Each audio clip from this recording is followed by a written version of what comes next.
Partidos políticos que advierten un deterioro progresivo de la democracia y una concentración de poder en manos del Ejecutivo. La Corte Constitucional aparece como el último contrapeso, aunque también bajo presión. Colocaron pancartas con los nombres de los jueces de la Corte Constitucional para acanallarlos. Se pronuncia la Corte Constitucional y ponen pancartas diciendo estos son los responsables de la tragedia nacional. La inocencia no parece ser garantía de nada en Ecuador. Organismos internacionales alertan de una deriva autoritaria. Cuando se pretende proscribir, perseguir, silenciar, intimidar, incluso encarcelar a los opositores políticos, ya no estamos viviendo en democracia, sino en una dictadura. Así también la nombra Gabriela Rivadeneira. Tras 6 años de exilio en México, regresó a Ecuador para liderar la Revolución Ciudadana, el principal partido de oposición. Hoy, arbitrariamente suspendido por 9 meses y fuera de las próximas elecciones. En Tras del Telón, reflexiona sobre el rol de la izquierda en medio de una crisis sin precedentes. Gracias. En medio de estados de excepción, de la militarización permanente del espacio cívico y de la denuncia permanente también de organismos internacionales de esta que ha sido catalogada por muchos como una deriva autoritaria, ¿estamos frente a un gobierno que combate la inseguridad o persigue a la disidencia? Gabriela, bienvenida. Muchísimas gracias. Y en efecto, la situación de Ecuador, digamos, evidencia algo que me temo pueda llegar a ser un formato regional. Arranco por ahí porque de pronto saber que la historia que estamos viviendo en Ecuador no es aislada y no ha sido aislada hoy con el gobierno de Daniel Noboa. Es decir, Daniel Noboa aprovecha ya una desinstitucionalización que venía dándose desde el año 2018, el acto de traición que además ha quedado marcado en la historia de la región, porque mientras otros países la derecha ganaba en las urnas, en el Ecuador la derecha tomó gobierno a través de un acto de traición. Y después se profundiza con un presidente banquero y luego llega obviamente el hijo de la persona más rica de este país y por lo tanto el hijo predilecto de esa oligarquía. Entonces lo que estamos enfrentando ahora y la militarización, la cooperación militar extranjera, el tema del estado de terror implementado cada vez con mayor fuerza, lo que ha obligado justamente a que el gobierno emita una serie de estados de excepción, toques de queda, no es fortuito. Es parte de una organización y una planificación justamente para someter al pueblo frente a intereses que van mucho más allá del propio gobierno. Y lo que tenemos en Ecuador es directamente Estados Unidos operando e ingiriendo en la política con la finalidad de seguir ampliando y yendo a la par con la avanzada del crimen organizado y el narcotráfico. No lo combaten, lo aupan, no lo combaten, son cómplices, no lo combaten, están permitiendo que el Ecuador se convierta en ese centro de operaciones del narcotráfico regional y eso es lo más preocupante en este momento, porque mientras eso pasa y muy poco se bate abajo en la gente, en efecto la gente tiene miedo de salir, tiene miedo de manifestarse, tiene miedo de salir a comprar el pan en ciudades que además están entre las más inseguras del continente. Entonces digo, la situación en la que está aprovechando Daniel Noboa para sostenerse en Carondelet es todo este estado de terror que está ocupado por toda esta política de militarismo norteamericano que además está anclado a la doctrina de seguridad nacional que fue en el 2025 apenas actualizada.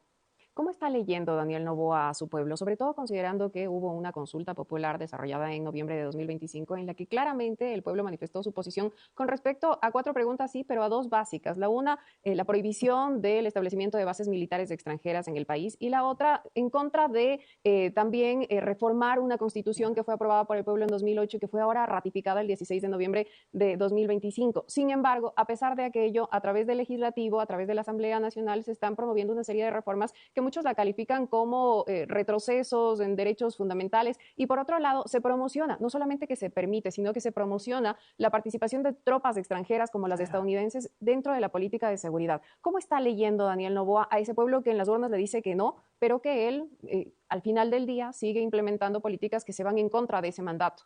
En efecto, yo creo que ahí está la respuesta. A Daniel Noboa no le interesa. Y no le interesa porque justamente este sometimiento a través del estado de terror le hace creer que es imbatible en estas políticas. Y eso es lo más preocupante. Es decir, estamos dejando que esta inacción provocada por el miedo deje pasar cosas que pueden llegar a ser irreversibles en nuestro país. Y lo decimos conociendo muy de cerca lo que ha pasado en la historia colombiana, lo que ha pasado en la historia mexicana.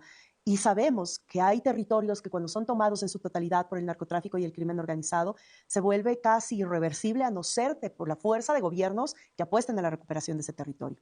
Y en ese sentido, Daniel Noboa arranca su presencia política en el Ecuador diciendo justamente no me importa. Si fuéramos a la estricta aplicación de la ley, no debió haber ni siquiera sido candidato, porque estaba involucrado justamente en temas de paraísos fiscales, que nuestra Constitución y la ley determina como una barrera absoluta para poderte presentar para una elección electoral. Pero desde ahí ya se veía que obviamente era ya la oligarquía y los poderes fácticos de este país totalmente tomados el órgano electoral. Campaña no la hizo en territorio, la hizo a través de redes sociales y la hizo repartiendo muñecos de cartón en todo el país. Entonces, desde ahí ya el símbolo o lo que te muestra esto es que definitivamente él no es una persona que le interese el pueblo, que esté apegado, que esté preocupado. Él está interesado en proteger los intereses económicos de la oligarquía de este país, de la que además su familia es gran parte de la que maneja esa economía en esa escala, además con nexos internacionales importantes, pero además de recibir la palmadita en la espalda del gobierno de Donald Trump y del gobierno de los Estados Unidos, que es al que realmente se debe. La situación de la Constitución y de las vulneraciones o violaciones que estamos haciendo a la Constitución son múltiples y son preocupantes porque además están entregando el país de aquí a 10, 20 y 30 años de concesiones en lo que la Constitución prohíbe. La Constitución, que además es la única a nivel del mundo, que es algo que nos sentimos muy orgullosos y orgullosas de tener derechos hacia la naturaleza, es la primera vulneración. La ley reciente de minería lo que hace es entregar a transnacionales, a un tema además de convertir a Galápagos en una cantera a cielo abierto, sin considerar que además en Galápagos ya funciona desde junio del 2019 una base militar norteamericana funcionando con vuelos de control marítimo del narcotráfico. Y resulta que esa es la ruta que desde el 2019 está controlada por Estados Unidos, pero es de donde es la ruta donde se comercializa o se traslada el 70% de la cocaína del sur de este continente hacia Estados Unidos y Europa. Entonces, por eso digo, la complicidad tiene hechos absolutamente claros, hechos fácticos. Los puertos de donde sale la cocaína son puertos administrados por la familia Noboa. La ruta marítima es ruta controlada por los Estados Unidos. Y el territorio definitivamente está pasando por una crisis multidimensional que afecta directamente la vida de los ecuatorianos y ecuatorianas y lacer el tejido social. Y sobre eso queremos hablar en el siguiente bloque. En Tras el Telón, lo que intentamos es justamente eso, correr la cortina del discurso oficial y mirar lo que hay detrás del relato. Hoy las denuncias de persecución política no aparecen en el vacío, se inscriben en un contexto donde el poder se ejerce con cada vez menos contrapesos y más justificaciones. Y ahí es donde el debate deja de ser jurídico y se vuelve profundamente político. Ya regresamos. Seguimos en Tras el Telón y si el poder está en disputa también está la posibilidad de reemplazarlo, porque frente a un gobierno que concentra decisiones bajo la bandera de seguridad, la izquierda ecuatoriana, el progresismo ecuatoriano intenta reposicionarse no solo como crítica, sino como alternativa. Entonces la pregunta es inevitable, ¿está lista para asumir ese rol en Ecuador de hoy? ¿La izquierda cómo se concibe, cómo se percibe? Gabriela, tú nos decías antes de salir al primer bloque, este Ecuador ha estado caracterizado por ser un Ecuador rebelde, un Ecuador de movilizaciones, de constantes manifestaciones, contrario a lo que pasa ahora mismo. ¿Por qué el miedo? ¿Por qué que puede ser leído incluso en la región como conformismo? Y yo creo que frente al escenario, la izquierda tiene la obligación, y yo creo que también este llamado está sacudiendo las fibras más profundas de sectores de una izquierda que es también variada, que tiene sus matices, que tiene sus diversidades. Recordemos que Ecuador está inscrito en los países andinos donde la cultura política ha sido profundamente patriarcal y clientelar. El ONGismo suplantó a los partidos políticos en la expresión de las necesidades sociales y populares. Pero también creo que lo que pasó en el 2006, cuando veníamos de 10 años de una inestabilidad brutal, que tuvimos 7 presidencias en 10 años, producto justamente de esta efervescencia social, provocó una gran unidad. Rafael Correa Delgado llega a ser candidato en base a un gran frente de organizaciones políticas y sociales de base que termina en un gobierno nacional y popular. Ahora la situación es, por supuesto, está mucho más grave, la crisis es mucho más profunda que la del 2006. Y yo creo que ahora eso hace que muchas organizaciones políticas estemos hablando de lo mismo, de la preocupación de la ruptura del Estado de Derecho, de la instalación de una dictadura en el Ecuador, de lo que podría además configurarse como una narcodictadura que es aún más agravante. Y siempre adscribo la lógica territorial porque además la izquierda estamos viendo cómo la derecha ya no es la derecha conservadora. Es más, la derecha conservadora hasta comparte postulados de la izquierda frente a la crisis, porque además la derecha fascista es la que se está tomando la política y las formas de reacción por parte de los gobiernos. Estamos viendo lo que pasa en Bolivia, lo que está pasando en Chile, que además otra vez el tema de represión es brutal. Y en Ecuador no se queda atrás. Hemos tenido varios paros que han significado asesinatos, Estado que han significado mutilaciones, torturas, desapariciones. Cuando nosotros vemos que esa derecha cada vez es más fascista, cada vez es más violenta, la reacción de la izquierda también se está viendo en la necesidad de ampliar el diálogo incluso más allá de nuestras propias organizaciones políticas. Nosotros, por demás, porque la Revolución Ciudadana ha tenido 8 años de una persecución sistemática, venimos algún tiempo insistiendo y haciendo el llamado a organizaciones políticas, sociales, a la población. Es hora de llegar a un nuevo pacto social. No puede ¿Cómo se construye ese pacto social, sobre todo considerando los patrones sistemáticos que se van repitiendo por parte del poder? Le hace el Ejecutivo, le hace Consejo Nacional Electoral, Tribunal Contencioso Electoral, y para quienes nos miran en América Latina y el mundo hay que poner en contexto. Ahora mismo la Revolución Ciudadana, que es la fuerza de oposición más importante del país, está suspendida por 9 meses. 9 meses que coinciden quirúrgicamente con las elecciones seccionales que se avecinan. Es decir, lo proscriben, lo suspenden al partido político de oposición con el objetivo de que no participe en las próximas elecciones. ¿Cómo se entiende eso y cómo se desarrolla este llamado a la unidad también de las izquierdas en un contexto de polarización también tan marcado? Yo creo que además esto es clave lo que planteas desde el origen, porque además al romperse el Estado de Derecho, al promoverse una desinstitucionalización brutal, en efecto, las funciones del Estado no funcionan para su efecto. Es decir, están cooptadas en su totalidad por un mandato político que anula su capacidad de cuidado y de protección de la ley. Hablemos del órgano de control electoral. Totalmente, ha vulnerado totalmente los derechos políticos, no solamente individuales, hablando de líderes y dirigentes, tanto de partidos como de organizaciones sociales. Y han llegado al tema de la proscripción partidaria, que para nosotros como fuerza política no es nueva, ya nos ha pasado antes, pero ahora por supuesto que es descarada. Y ya no nos pasa solo a nosotros. Por eso es que se convierte también en un tema de debate nacional. Porque antes se justificaba con la idea de decir, bueno, es que estamos descorreizando y todo lo que huela a correísmo pues va a ser perseguido. Y de una u otra manera la retórica, la mediática, apoyó para que eso se justifique. Ahora ya no es solo la RC. Son varias organizaciones políticas suspendidas, observadas, que van a ser además impugnadas para participar en el proceso electoral. Son dirigentes de organizaciones sociales. Hablaba con un compañero del movimiento indígena y decía, son más de 300 dirigentes indígenas en este preciso momento en el Ecuador, en procesos judiciales de carácter penal, muchos de ellos acusados de terrorismo internacional, muchas autoridades locales acusadas de terrorismo, de asociación ilícita. Es decir, no solamente les basta con dejar a la fuerza política fuera de la elección, sino perseguir a las autoridades locales. Tenemos un alcalde en funciones preso en este preciso momento, lo decimos secuestrado por el gobierno porque no hay razón para que esté preso. Tenemos allanamientos a alcaldes, autoridades locales, es decir, se configura un escenario donde el problema ya no es solamente la proscripción partidista, sino es justamente la inestabilidad y la falta de garantías democráticas, la ruptura de eso. Lo que significa es que el pueblo ecuatoriano no tiene posibilidad de elegir, ni de ser elegidos a través de una normativa básica de democracia. Entonces llegas obviamente a configurar un Estado donde el terror ha servido para implementar una dictadura. No tiene posibilidad de elegir, pero tampoco de protestar, porque hay que contextualizar. Se está criminalizando la protesta social. No lo digo yo, lo dice Civicus Monitor, que coloca a Ecuador en la mira.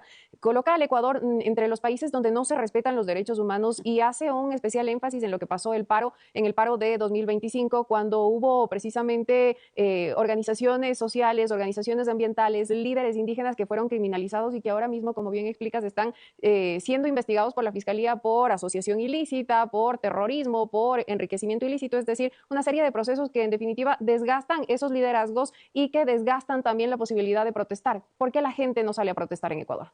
Yo creo que es justamente por ese manto de terror y la única fuerza que tenemos desde la izquierda es la posibilidad de volver a reactivar eso. Es decir, si alguien enfrenta esto de manera individual, nos vamos a quedar en casa. Jamás asumiríamos un rol político o periodístico. Esto solamente se puede solucionar sabiendo que puedes actuar en colectivo, aún en contra de las normativas impuestas que van en contra de esa participación. Es decir, es algo ya profundo, que no se está viendo en otros lugares de la región. Por eso digo, es un experimento lo que desde Ecuador están haciendo para aplicación de los gobiernos fascistas en otros territorios de la región. Pero yo creo que siempre va a haber alternativas, o si no, la historia no nos hubiera traído hasta este punto. Hemos pasado por momentos muy duros de la historia de la humanidad. La región nos ha salvado de esos momentos de dictaduras militares, de desapariciones o de aniquilar fuerzas políticas. Hoy tenemos otras características, pero por supuesto siempre va a haber alternativas. En Tras del Telón, las respuestas no se miden solo por lo que se dice, sino por lo que se puede sostener. Y en medio de una crisis que atraviesa lo económico, lo social y lo institucional, la ciudadanía empieza a exigir algo más que oposición, empieza a exigir horizonte. Ahí es donde se define quién disputa el poder y quién realmente puede ejercerlo.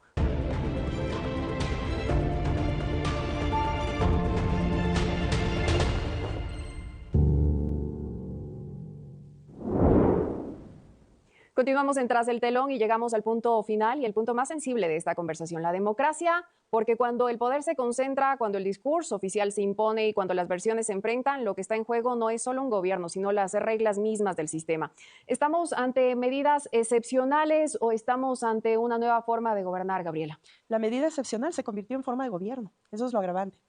Creo que Daniel Noboa, no poniendo el contexto de cuál es su formación, él viene de un sector empresarial duro, por lo tanto, la política pública o la política de Estado, lo que suele pasar en estos tipos de formaciones y de pensamiento es que jamás se concibe como la oportunidad de mejorar la condición de vida de los pueblos. Esa es la gran diferencia entre la derecha y la izquierda, entre quienes creemos en un proyecto humanista de los derechos y de la protección de la vida de su manera más integral, a quienes están defendiendo y aupando una barbarie para socapar sus propios intereses económicos. Eso se evidencia justamente en el ejercicio de gobierno. Entonces tienes un abandono absoluto del Estado. Yo siempre digo gráficamente, esto es norma básica de la física, ningún espacio queda vacío. Si el Estado abandona el territorio y en el territorio tienes presencia del crimen organizado, lo que vas a permitir es que eso crezca de manera absolutamente exponencial, como ha pasado en este momento.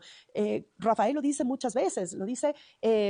No he visto un retroceso tan fuerte en un país que no esté pasando por guerra como el que ha tenido Ecuador en apenas 8 años, pasar de ser el segundo país más seguro del continente a ser el más violento con cifras históricas y récord a nivel continental en toda nuestra historia, 52 homicidios cada 100.000 habitantes, un tema de sicariato instaurado, desapariciones, torturas y un sistema de justicia que en vez de dar respuesta ante esas denuncias permanentes, donde un niño está siendo asesinado, desaparecido cada 15 horas, o una mujer asesinada por el hecho de serlo cada 22 horas, tienes entonces un sistema de justicia. En vez de dar respuesta a esto, están justamente direccionados al tema de la proscripción y de la persecución para seguir aupando este manto de que es la izquierda o las organizaciones sociales o políticas las que son las terroristas, las que además están ancladas a redes internacionales. Esto, por eso digo, no se puede ver el contexto ecuatoriano sin el contexto mundial. La retórica de Donald Trump, la retórica antimigratoria, es vergonzoso lo que ha pasado en el Ecuador en ese sentido.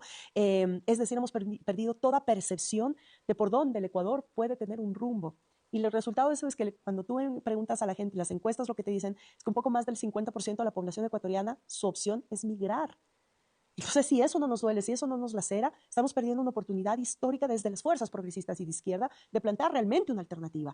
Y ese es el momento en el que estamos ahora mismo. Yo creo que no es algo que nos estamos preguntando solo en Ecuador.